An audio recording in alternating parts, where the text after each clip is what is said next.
आज मैं एक बहुत महत्वपूर्ण विषय पर बोलना चाहता हूं। पौलुस ने बपतिस्मा क्यों दिया?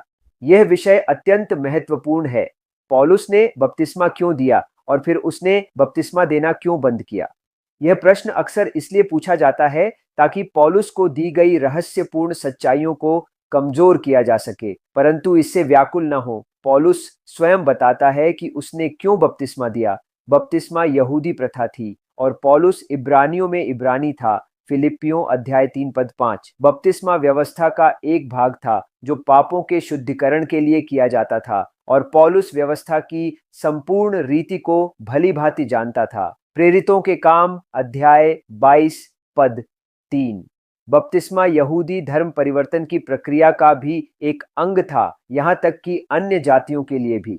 और पौलुस अपने पितरों की परंपराओं का अत्यंत उत्साही था। गलातियों अध्याय 1 पद 14।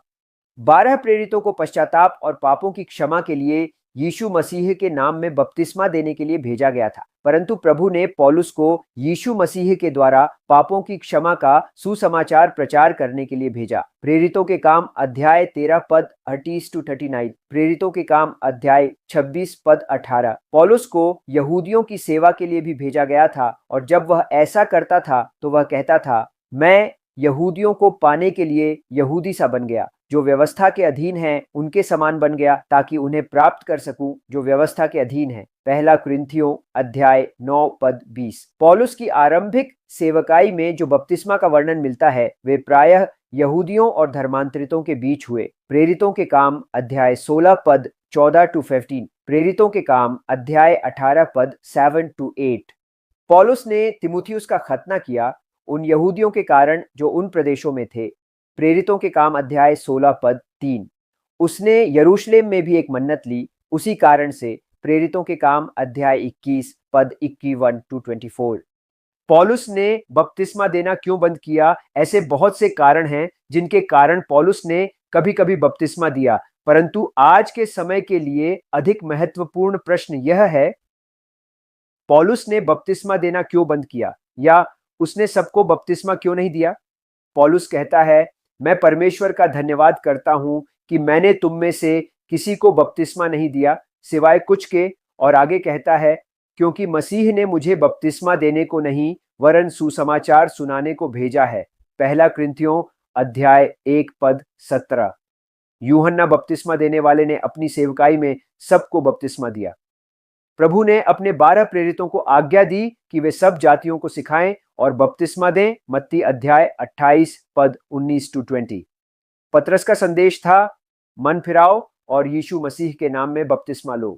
जब पौलुस कहता है कि मसीह ने मुझे बपतिस्मा देने को नहीं भेजा, तो वह यह स्वीकार करता है कि वह मत्ती अध्याय 28 या मरकुस अध्याय 16 की आज्ञा के अनुसार सेवकाई नहीं कर रहा था और न ही पतरस को दी गई आज्ञा के अनुसार बपतिस्मा दे रहा था। पौलुस को परमेश्वर ने यहूदियों और अन्य जातियों दोनों को अनुग्रह का सुसमाचार सुनाने के लिए भेजा था। प्रेरितों के काम अध्याय 9 पद 15। पहला कुरिन्थियों अध्याय 12 पद 13। यद्यपि उसने कुछ को बपतिस्मा दिया परंतु सबको नहीं, क्योंकि उसे क्रूस की महिमा का सुसमाचार प्रचार करने के लिए भेजा गया था और प्रभु ने उसे बताया कि बपतिस्मा देने से क्रूस का प्रभाव निष्फल हो जाएगा। क्योंकि मसीह ने मुझे बपतिस्मा देने को नहीं परंतु सुसमाचार सुनाने को भेजा है, वाक्पटुता से नहीं, ताकि मसीह का क्रूस व्यर्थ न ठहरे। पहला कुरिन्थियों अध्याय 1 पद 17। पौलुस ने न तो व्यवस्था के अनुसार धर्मी ठहरने का प्रयास किया और न ही आज्ञा पालन के रूप में बपतिस्मा दिया। उसने अपनी स्वतंत्रता का उपयोग यहूदियों और अन्य जातियों दोनों को अनुग्रह का सुसमाचार पहुंचाने के लिए किया। पौलुस को खतना करने की आज्ञा नहीं दी गई थी, परंतु उसने तिमुथियुस का खतना किया ताकि यहूदियों के बीच सेवा कर सके, परंतु उसने तीतुस का खतना नहीं किया ताकि वह अन्य जातियों के बीच स्वतंत्र रूप से सेवा कर सके। गलातियों अध्याय 2 पद 3। बाद में उसने लिखा कि खतना कुछ नहीं और अखतना कुछ नहीं, परंतु नया सृजन ही सब कुछ है। गलातियों अध्याय 5 पद 2-6। वह अपने स्वदेशियों की सेवा के लिए यरूशलेम गया। रोमियो अध्याय 15 पद 27। उसने पिन्तेकुस्त का पर्व मनाया ताकि अपने स्वदेशियों की सेवा कर सके। प्रेरितों के काम अध्याय 20 पद 16।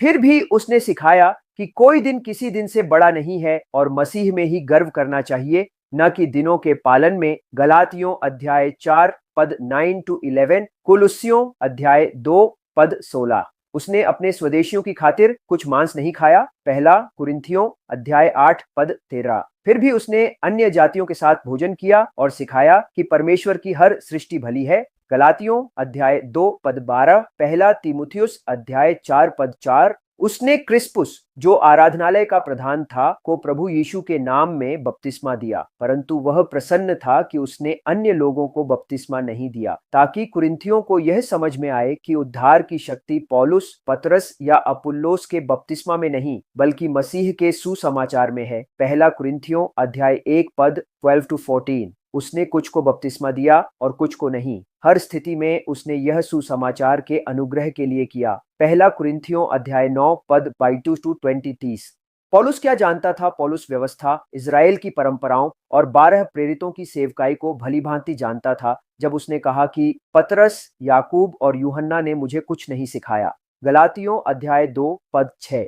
परंतु पौलुस ने वह रहस्य जाना जो उन यहूदी बपतिस्मा देने वालों ने नहीं जाना था। प्रभु ने उसे यह रहस्य प्रकट किया कि एक ही बपतिस्मा है आत्मा के द्वारा, जिससे सभी विश्वासियों को मसीह के एक ही शरीर में मिला दिया गया है। इफिसियों अध्याय 4 पद 4 to 6, पहला कुरिन्थियों अध्याय 12 पद 13। स्वयं प्रभु ने पौलुस को इस मसीह के रहस्य का प्रचार करने के लिए पृथक किया। उसे यहूदियों और अन्य जातियों दोनों को सुसमाचार सुनाने के लिए भेजा गया, और वह सब मनुष्यों के समान बन गया, ताकि किसी न किसी रीति से कुछ को बचा सके। पहला कुरिन्थियों अध्याय 9 पद 17 to 23। पौलुस ने अपनी पूरी सेवकाई इस रहस्य की सहभागिता सबको दिखाने में लगा दी, और उसने किसी भी पत्री में जल बपतिस्मा के विषय में कोई आज्ञा नहीं दी, क्योंकि यह आवश्यक नहीं था। हर पत्री में वह सांसारिक तत्वों, रीति रिवाजों, व्यवस्था के कर्मों और मनुष्यों की परंपराओं के विरोध में बोलता है। पौलुस को जल बपतिस्मा देने के कारण नहीं, बल्कि उस सत्य के कारण बंदी बनाया गया जो उसने उसके स्थान पर बताया। इफिसियों अध्याय 6 पद 19 to 20। तो पौलुस ने बपतिस्मा क्यों दिया? क्योंकि वह एक यहूदी था जो यहूदियों को प्रभु यीशु मसीह का प्रचार कर रहा था। बपतिस्मा यहूदी धर्म परिवर्तन की प्रक्रिया का एक भाग था। वह यहूदियों की सेवा कर रहा था जो विश्वास करना चाहते थे, तो वह क्यों नहीं देता? तो पौलुस ने बपतिस्मा देना क्यों बंद किया? क्योंकि उसे अन्य जातियों के लिए एक ऐसे अनुग्रह के सुसमाचार के साथ भेजा गया था जिसमें कोई कर्म नहीं था, क्योंकि उसने यहूदियों की सेवा से दूर होकर अन्य जातियों की ओर रुख किया, क्योंकि प्रभु ने उसे बपतिस्मा देने को नहीं वरन प्रचार करने को भेजा था, और क्योंकि क्रूस का संदेश जल बपतिस्मा को निष्फल बना देता है।